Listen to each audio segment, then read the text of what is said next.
بسم اللہ والحمد للہ والصلاة والسلام علی رسول اللہ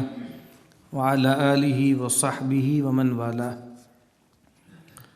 رب اشرح لی صدری ویسر لی امری واحلل عقدۃ من لسانی یفقہوا قولی۔ اللہم انفعنا بما علمتنا وعلمنا ما ینفعنا وزدنا علما، آمین یا رب العالمین۔ جس باب کا ہم یہاں مطالعہ کر رہے ہیں اس کا عنوان ہے بر الوالدین وصلۃ الارحام۔ والدین کے ساتھ حسن سلوک کرنا، ان کے ساتھ نیکی اور خیر کا معاملہ کرنا اور صلہ رحمی کرنا۔ دو نشستوں میں ہم نے جو والدین سے متعلق، ان کے حقوق سے متعلق جو روایات تھیں ان کا مطالعہ کیا تھا۔ آج ہم انشاءاللہ صلہ رحمی کے حوالے سے جو روایات امام نووی علیہ رحمہ نے نقل کی ہیں ان کا مطالعہ کریں گے۔ صلہ رحمی کا کیا مطلب ہے؟ رحمی رشتے، ہم یہ لفظ سنتے ہیں، جن کا عام طور پہ ترجمہ کیا جاتا ہے خونی رشتے۔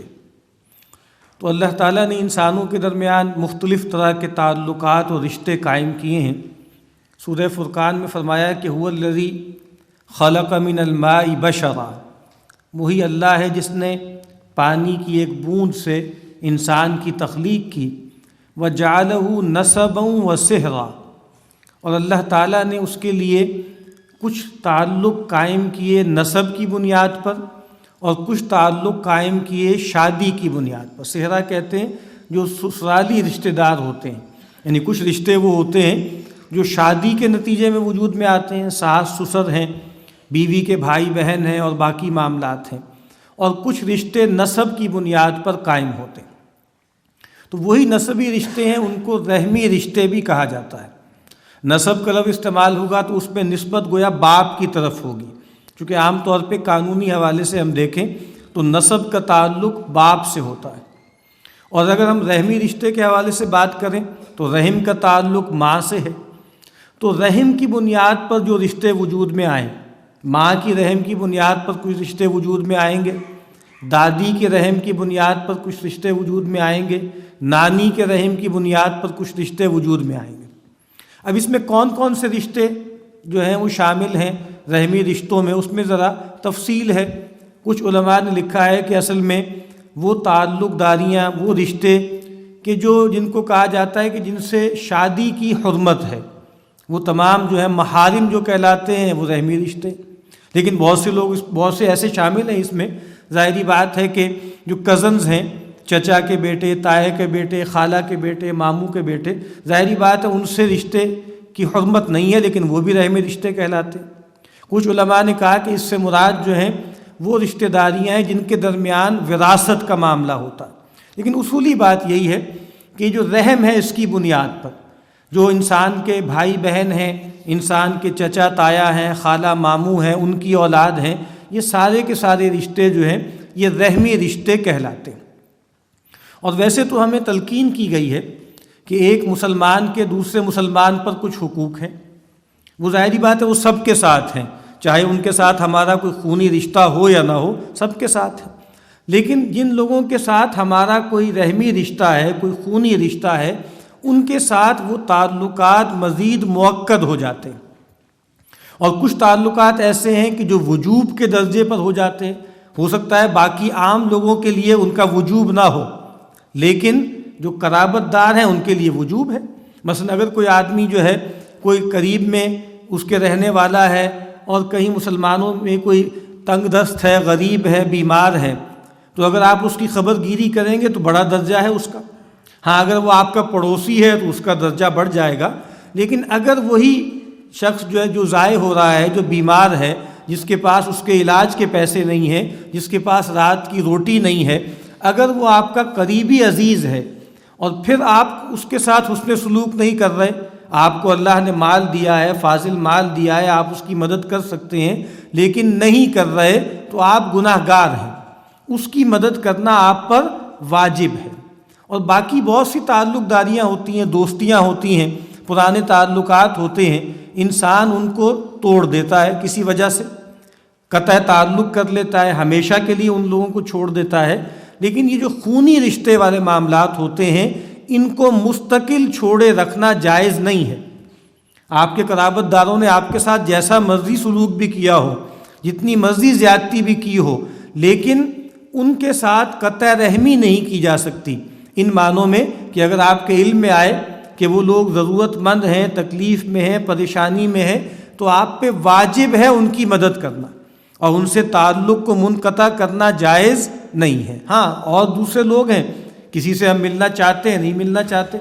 کسی کی مدد کرنا چاہتے ہیں، نہیں کرنا چاہتے، لیکن یہ رشتے اس حوالے سے ان میں حساسیت پائی جاتی ہے۔ اب صلہ رحمی میں کیا چیزیں شامل ہیں؟ جس طرح میں نے عرض کیا کہ وہ تمام چیزیں بھی شامل ہیں جو عمومی طور پہ تمام مسلمانوں کے حوالے سے ہم پہ فرض ہے۔ ان کے ساتھ حسن سلوک کرنا، رشتہ داروں کے ساتھ ان کی زیارت کے لیے جانا، ان سے ملاقات کے لیے جانا، اگر وہ کہیں ملاقات کے لیے آئیں تو اچھے طریقے سے ان کی ضیافت کرنا، ان کا اکرام کرنا، ان کو سلام کرنا، ان کے سلام کا جواب دینا۔ اسی طریقے سے نبی اکرم صلی اللہ علیہ وسلم نے جو ہمیں تلقین کی ہے کہ اگر کوئی ضرورت مند ہے تو اس کی مدد کرنا، جو بڑے ہیں رشتہ داروں میں سے ان کا اکرام کرنا، جو کم عمر ہیں ان پہ شفقت کا معاملہ کرنا، اور اگر وہ تکلیف میں ہیں، پریشانی میں ہیں، مصیبت میں ہیں، مالی اعتبار سے کسی تنگی میں ہیں تو ان کی مدد کرنا، اور وہ مدد بھی ہر طریقے سے کی جا سکتی ہے۔ اگر وہ اس کے مستحق ہیں کہ ان کو زکوٰۃ کے ذریعے ان کی مدد کی جا سکتی ہے تو زکوٰۃ کے ذریعے مدد کی جائے، اور اگر ایسا معاملہ نہیں ہے تو ہدیے کے حوالے سے اور نیکی اور خیرات کے کاموں کے حوالے سے ان کے ساتھ اس میں سلوک کیا جائے۔ جب ان سے ملا جائے تو بشاشت کے ساتھ، خندہ روئی سے ان کے ساتھ ملاقات کی جائے۔ پھر جو ان کا مرتبہ ہے، ظاہری بات ہے ہر ایک کا مرتبہ ایک جیسا نہیں ہے، ہر ایک سے اس کے مرتبے کے مطابق معاملہ کیا جائے۔ پھر یہ بات بھی شامل ہے کہ اگر رشتہ داروں میں آپس میں کوئی شکر رنجی ہو جائے، کوئی جھگڑا ہو جائے، کوئی آپس میں کھٹ پٹ ہو جائے تو اصلاح ذات البین، آپس میں جو ہے اصلاح کرائی جائے، معاملات کو ٹھیک کرایا جائے، ان کے لیے ان کی سامنے اور ان کی غیر موجودگی میں ان کے لیے دعا کا اہتمام کیا جائے۔ اور پھر یہ بھی ان کے ذمے ہے، یہ بھی ظاہر بات ہے خونی رشتوں کا حق ہے، جس طرح آگے نبی اکرم صلی اللہ علیہ وسلم کے خطبے کا ذکر آئے گا کہ ان کو نیکی کی تلقین کی جائے، ان کو برائی سے روکا جائے، یہ ان کا ایک بہت بڑا حق ہے۔ اگر ہمیں ان سے محبت ہے، ان سے تعلق ہے تو ان کو دین کی تعلیمات ان تک پہنچائی جائے۔ تو یہ وہ چند چیزیں ہیں کہ جو مثال کے طور پر جو ہمارے خونی رشتہ دار ہیں ان کے ساتھ ہمارے حقوق بنتے ہیں۔ اب وہ روایات ہم پڑھتے ہیں۔ سیدنا ابو ہریرہ رضی اللہ تعالیٰ عنہ فرماتے ہیں کہ رسول اللہ صلی اللہ علیہ وسلم نے فرمایا، من کان یؤمن باللہ والیوم الآخر فلیکرم ضیفہ، جو کوئی بھی اللہ پر اور آخرت کے دن پر ایمان رکھتا ہے اس کو چاہیے کہ اپنے مہمان کا اکرام کرے، مہمان کی اچھی طرح مہمان نوازی کرے، اس کا اکرام کرے۔ ومن کان یؤمن باللہ والیوم الآخر فلیصل رحمہ، اور جو کوئی اللہ پر اور آخرت کے دن پر ایمان رکھتا ہے اس کو چاہیے کہ خونی رشتوں کو جوڑ کر رکھے، صلہ رحمی کرے۔ اگر وہ یہ مانتا ہے کہ اللہ میرا رب ہے، اگر وہ یہ مانتا ہے کہ اللہ تعالیٰ میرے ہر حال سے واقف ہے، اور اگر وہ مانتا ہے کہ مرنے کے بعد ایک اور عالم وجود میں آئے گا اور وہاں میرا محاسبہ ہوگا، آخرت کا دن وقوع پذیر ہوگا، تو اس کا لازمی تقاضا یہ ہے کہ پھر وہ خونی رشتوں کو جوڑ کر رکھے، صلہ رحمی کرے۔ ومن کان یؤمن باللہ والیوم الآخر فلیقل خیرا او لیصمت، اور جو کوئی بھی اللہ پر اور آخرت کے دن پر ایمان رکھتا ہے اس کو چاہیے کہ بھلی بات کرے، اچھی بات کرے، یا خاموش رہے۔ یہ روایتیں، یہ ٹکڑے جو ہیں اپنے اپنے محل پر ہم اس کا مطالعہ کر چکے ہیں، لیکن بعد اس روایت میں جو حصہ اس باب سے متعلق ہے وہ یہی ہے کہ اللہ پر اور آخرت پر ایمان کا لازمی تقاضا یہ ہے کہ ہم صلہ رحمی کریں، قطع رحمی نہ کریں۔ سیدنا ابو ہریرہ رضی اللہ تعالیٰ عنہ ہی راوی ہیں کہ نبی اکرم صلی اللہ علیہ وسلم نے فرمایا، ان اللہ تعالی خلق الخلق، اللہ تعالیٰ نے مخلوقات کو پیدا کیا، حتی اذا فرغ منہم،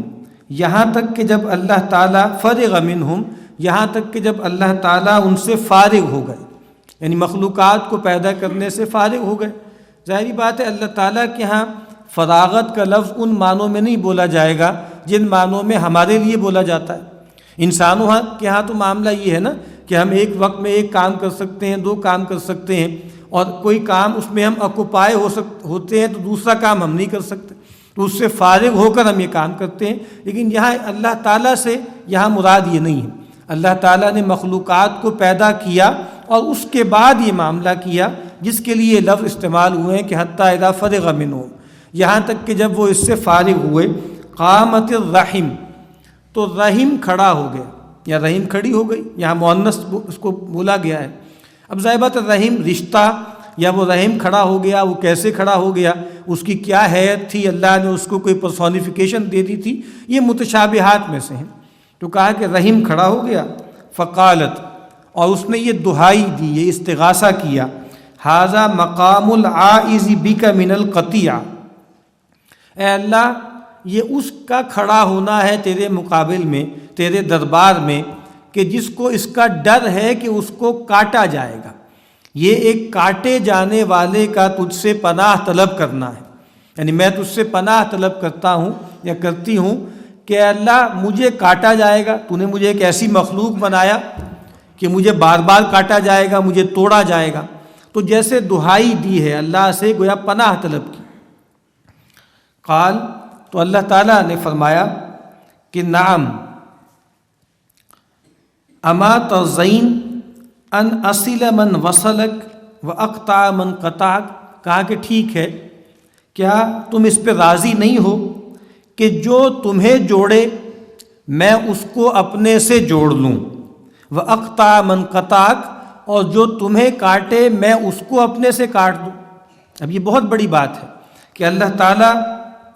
جو ہیں وہ رحم کو یہ گارنٹی دے رہے ہیں کہ دیکھو تمہیں یہ ڈر لگا ہوا ہے، تمہیں یہ کھٹکا لگا ہوا ہے کہ تمہیں کاٹا جائے گا، تمہیں توڑا جائے گا، تو کہا کہ دیکھو کتنی بڑی بات ہے، کتنی بڑی ضمانت میں تمہیں دے رہا ہوں کہ تمہارے ساتھ میں اپنی رضا اور غضب کو وابستہ کر لیتا ہوں، کہ جو تمہیں کاٹے گا یعنی قطع رحمی کرے گا، خونی رشتہ دار جو ہیں ان کے حقوق ادا نہیں کرے گا، ان پہ ظلم زیادتی کرے گا، میں اس کو اپنے سے دور کر دوں گا، اپنے سے کاٹ دوں گا۔ مطلب کیا ہے؟ اپنی رحمت سے محروم کر دوں گا، اپنے سایہ عاطفت سے محروم کر دوں گا۔ اور جو تمہیں جوڑے گا یعنی رشتہ داریوں کا خیال رکھے گا، خونی رشتوں کو جوڑے گا، کہا کہ میں اس کو اپنے سے جوڑ لوں گا، میں اس کو اپنا محبوب بنا لوں گا، میں اس کو اپنی رحمت میں جگا دوں گا۔ تو فرمایا کہ فضال قالت بلا، تو رحم نے کہا کیوں نہیں، میں اس پہ راضی ہوں۔ قال فذالک لکی، تو کہا کہ پھر یہ تمہارے لیے ہے، یہ تمہارے لیے ایک ضمانت ہے۔ نبی اکرم صلی اللہ علیہ وسلم نے صحابہ کرام کو یہ بات بیان کی اور پھر فرمایا ثم قال رسول اللہ صلی اللہ علیہ وسلم اقرؤوا ان شئتم، اگر تم چاہو تو قرآن مجید کی اس آیت کو بھی اس کے ساتھ پڑھ لو ملا کر۔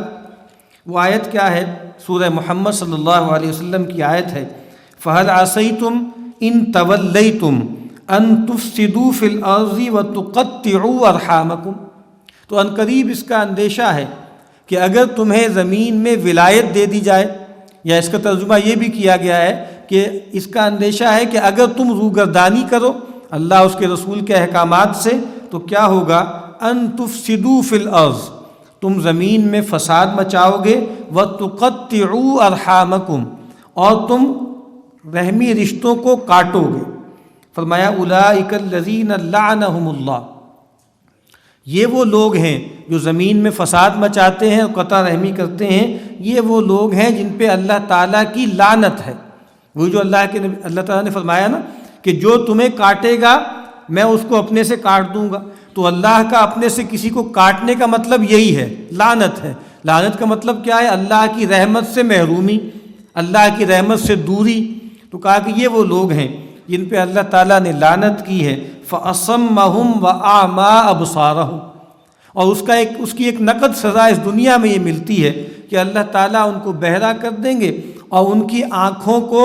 جو ہے اندھا کر دیں گے۔ تو یہ ایک سزا ہے جو ان کو ملے گی۔ اور دوسری روایت میں ہے بخاری کی کہ من وصل کی وصلتہ، کہ اللہ تعالیٰ نے فرمایا کہ جو تمہیں جوڑے گا میں اس کو اپنے سے جوڑ لوں گا، ومن قطع کی قطعتہ،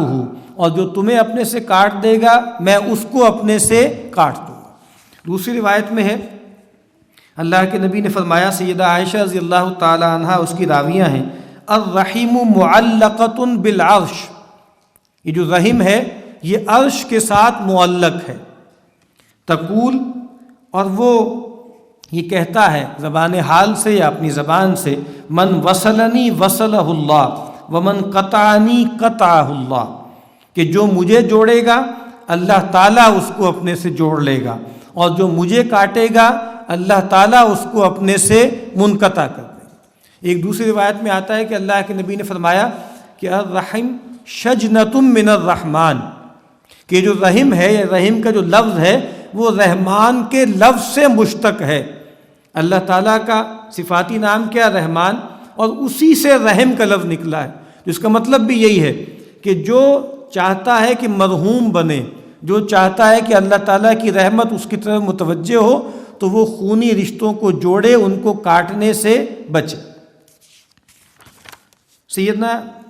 ابو سفیان رضی اللہ تعالیٰ عنہ جو بعد میں ایمان لے آئے، ان کا جو مکالمہ ہوا تھا ہرقل کے دربار میں، ہرقل کے ساتھ، وہاں جب انہوں نے پوچھا، ہرقل نے پوچھا سیدنا ابو سفیان رضی اللہ تعالیٰ عنہ سے کہ وہ جو نبی ہیں وہ تمہیں کس چیز کی دعوت دیتے ہیں؟ وہ طویل روایت ہے، صحیح بخاری کے پہلے باب میں ہے۔ تو ان ہرقل قال لابی سفیان، ہرقل نے ابو سفیان سے پوچھا، فماذا یأمرکم بہ، یہ جو نبی ہیں تمہیں کس چیز کی دعوت دیتے ہیں، کس چیز کی تلقین کرتے ہیں؟ اور یہ بات ہمیں معلوم ہونی چاہیے کہ جس وقت یہ مکالمہ ہو رہا ہے اس وقت ابو سفیان ایمان نہیں لائے، مشرکین کے سردار کے طور پر یہ مکالمہ ہو رہا ہے۔ تو کہا کہ وہ تمہیں کس چیز کا حکم دیتے ہیں؟ قال، تو ابو سفیان کہتے ہیں، قلت، میں نے کہا، یقول، وہ یہ کہتے ہیں، اعبدوا اللہ وحدہ، اے لوگو اللہ کی بندگی کرو، یکتا اسی کو پوجو، ولا تشرکوا بہ شیئا، اور اس کے ساتھ کسی کو شریک مت ٹھہرانا، واترکوا ما یقول آباؤکم، اور جو تمہارے باپ دادا جو باتیں کرتے ہیں، جن ہستیوں کو پوچھتے ہیں، جن کو پکارتے ہیں، ان کو چھوڑ دو، وَيَأْمُرُنَا بِالصَّلَاةِ، اور یہ نبی ہمیں حکم دیتے ہیں نماز کا، والصدق، اور سچائی کا، والعفاف، اور پاک دامنی کا، والصلہ، اور صلہ رحمی کا۔ یعنی اب یہاں پر ایک مختصر جملے میں ابو سفیان نے نبی اکرم صلی اللہ علیہ وسلم کی جو دعوت ہے اس کے سیلینٹ فیچر بیان کیے، چند باتیں بیان کی ہیں۔ تو اس میں توحید کا بیان ہے، اس میں مکارم اخلاق کا بیان ہے، اس میں نماز کا بیان ہے، اور خاص طور پر فرمایا کہ وصلہ، ان کی جو دعوت ہے پیغمبر کی، اس میں ایک بہت اہم چیز کیا ہے کہ خونی رشتوں کا خیال کرو، جو اللہ تعالیٰ نے تمہارے درمیان رشتے قائم کیے ہیں ان کو توڑنے سے بچو۔ تو دعا ہے کہ اللہ تعالیٰ ہمیں صلہ رحمی کرنے کی توفیق عطا فرمائے۔